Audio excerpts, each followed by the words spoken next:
At a family dinner, my husband's brother scoffed, "You'll never be good enough for him." My husband laughed and said, "He's just protective, don't overreact." I smirked and replied, "I hope you're this protective over yourself." The table fell silent as I revealed what I knew about him. At a family dinner, my husband's brother scoffed, "You'll never be good enough for him." My husband laughed and said, "He's just protective, don't overreact." I smirked and replied, "I hope you're this protective over yourself." The table fell silent as I revealed what I knew about him. Let's start with the basics. I, 34 female, have been with my husband, Ethan, 36 male, for 7 years. Married for 4. We lived in Chicago, had 2 dogs, stable jobs, and a pretty regular life. His family though? A nightmare. His older brother, Nick, 39 male, was the worst. Imagine the most arrogant, smug, ex-football star type who never really moved past his high school glory days. That's him. He had something to say about everything I did. From the way I cooked, to how I dressed, to my job. He loved to remind me that Ethan used to date real beauties before me. Nick made sure I knew I wasn't good enough. And my husband? He always brushed it off. "He's just being protective," Ethan would say. Protective? No. Protective is when you actually care about someone. Nick? He was something else entirely. And that dinner? That dinner was the moment everything cracked open. Ethan's parents were hosting a big family dinner. Nothing fancy, just the usual Sunday gathering with too much food and forced small talk. I wasn't in the mood, but I went. The moment I walked in, I felt it. Something was off. Nick was already a few drinks in. He leaned back in his chair, grinning like he knew something I didn't. That look had always annoyed me. But tonight, it felt different. We were halfway through dinner when he dropped it. Loud enough for the whole table to hear. "You know, you'll never be good enough for him, right?" I put my fork down. The room went silent. I expected Ethan to shut it down, to say something, anything. Instead, he laughed. Actually laughed. "He's just protective. Don't overreact." I stared at my husband. He wasn't even looking at me. He was just smiling at his brother like this was some inside joke between them. That was the moment. The exact second I decided, all right, let's go. I smiled. Looked Nick dead in the eyes and said, "I hope you're this protective over yourself." The air shifted. Ethan's fork hit his plate. Nick's mark? Gone. His mom blinked like she didn't understand. His dad, usually buried in his food, actually looked up. Ethan frowned. "What does that mean?" I turned to him, took a deep breath, and said, "I know about her." Boom. The shift was instant. The room froze. Ethan didn't say anything. He didn't try to deny it. Didn't ask who I was talking about, because he knew. Nick exhaled, shaking his head like he saw this coming. "His mom?" Gasped.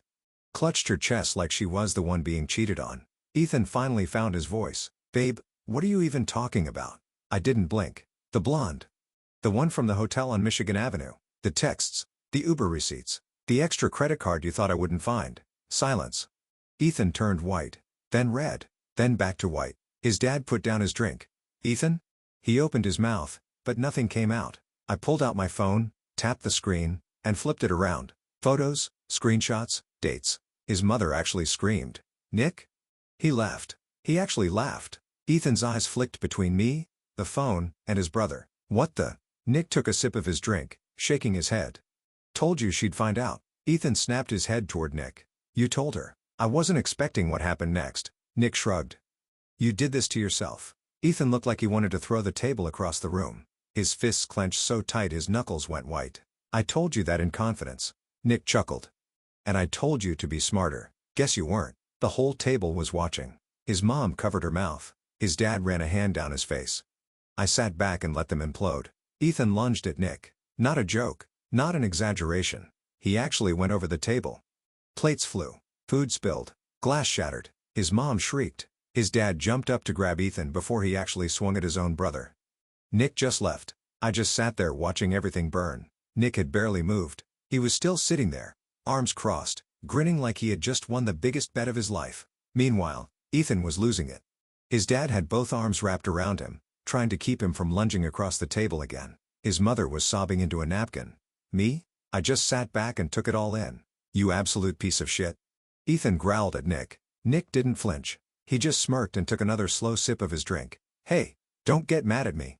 You're the one who couldn't keep it in your pants." Ethan roared. Actually roared like some kind of wild animal, and I had never seen him like that before. And that's when it hit me. This wasn't about me. This wasn't even about the affair. Ethan was pissed because Nick was the one who exposed him. He could handle my anger. He thought I would just cry, maybe even forgive him. But his brother? Nick had thrown him under the bus in front of everyone, and Ethan could not stand it. That realization made me laugh. Loud. Out loud. Like I had just watched the best punchline to a joke I didn't even know I was waiting for. Ethan stopped struggling. He turned his head toward me, his face twisted with rage. "You think this is funny?" he hissed. I shrugged. "I think you're pathetic," his mother gasped. His dad closed his eyes like he was already planning to drink himself into oblivion after this. Nick grinned. "See? She gets it." Ethan pulled away from his father and stormed out of the dining room. His heavy footsteps echoed down the hallway before the front door slammed shut. No one moved. No one spoke. I exhaled and set my phone down on the table. "So, who's doing dessert?" Nick was the first one to break the silence. "Damn. That was incredible." His mother whirled toward him, her face blotchy and wet with tears. "You knew?" Nick let out a low whistle. "Knew? I practically had to babysit the whole disaster." I raised an eyebrow. "How long have you known?" He turned to me, looking way too pleased with himself. "Oh, sweetheart. I was the first to know." His mother made a strangled sound, like she was about to pass out. His father groaned. "God damn it, Nick." Nick shrugged. "What? I wasn't going to be the one covering for his dumbass. Besides, it's not like I went and told her right away." That caught my attention. I narrowed my eyes. "What do you mean right away?" Nick tapped the side of his glass, debating something. Then he leaned in, lowering his voice just enough that it felt conspiratorial. "I might have waited to see how long it would take you to figure it out." I blinked. "Excuse me," he smirked. "Look, don't get mad. I wasn't trying to be cruel. I just figured, you're smart. You'd catch on eventually." I stared at him, trying to decide if I wanted to throw my drink in his face. His mother definitely looked like she wanted to. "You let this happen?" she gasped. Nick rolled his eyes. "Mom, please. Ethan is a grown man. He made his own bed, and now he gets to lie in it. Don't act like you're shocked. You always spoiled him. You let him get away with everything." Her face turned bright red. "How dare you?" I held up a hand. I wasn't about to sit through a mommy meltdown on top of everything else. I turned back to Nick. "How long?" I asked. Nick lifted his glass and swirled the liquid inside. "Since around February." I froze. February. It was October. 8 months. 8 months. Something cold crept up my spine. "You knew for that long?" Nick shrugged. "Yep." I swallowed, my throat suddenly dry. "Did anyone else know?" His father let out a deep sigh. He still hadn't looked at me. He reached for his glass of whiskey, staring down at it like he was about to have the worst night of his life. I took his silence as my answer. His mother didn't know. That much was obvious from the way she was still sniffling. But his dad? He did. And he said nothing. The betrayal hit me like a truck. Not just from Ethan, but from this entire goddamn family. This whole thing was one big cover-up, and I had been walking around for 8 months like a clueless idiot. Nick must have noticed the way my expression changed because his smirk faded just a little. "Hey, don't get all weird on me now," he said. I ignored him. My brain was turning. Something wasn't right. Nick had known for 8 months. His father had probably known too. Ethan had been way too angry at Nick for just exposing him. This wasn't just about the affair. Something else was going on. I turned to Nick again. "Why did you wait until now to tell me?" He didn't answer right away. That hesitation was all I needed to see. He was hiding something. I sat up straighter. "Nick, what are you telling me?" Nick exhaled, rolled his shoulders like he was debating whether he should just get up and leave. His mother looked between us, eyes darting like she was watching a bomb tick down. Finally, Nick set his glass down. "Because," he said slowly, "your husband isn't just a cheater." The air in the room went still.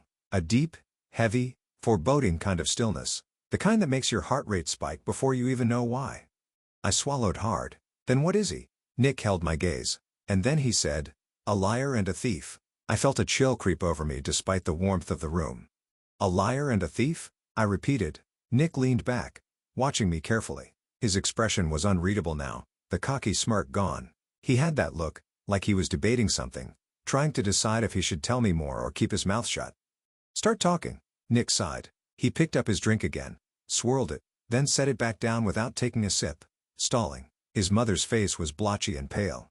"His father?" Still avoiding my gaze, Nick exhaled. "Look, I was gonna let you figure this out on your own. I gave you a huge hint already. But since you want to push fine, here it is." He glanced at his dad before looking back at me. "Ethan didn't just cheat on you, sweetheart. He's been stealing money." I blinked. I wasn't sure I heard him right. "Excuse me." Nick raised an eyebrow. "Oh, you didn't know?" I shook my head slowly, my stomach twisting. What are you talking about? Nick clicked his tongue and shot his father a pointed look. You want to tell her, old man? Or should I? His father tensed, but still wouldn't look at me. That's when it clicked. Nick wasn't the only one covering for Ethan. His dad was too. My breath hitched. Tell me. Right now. Nick cracked his knuckles. All right, since you're asking so nicely. Your husband? Yeah, he's been dipping his hands where they don't belong. And I don't mean just with other women.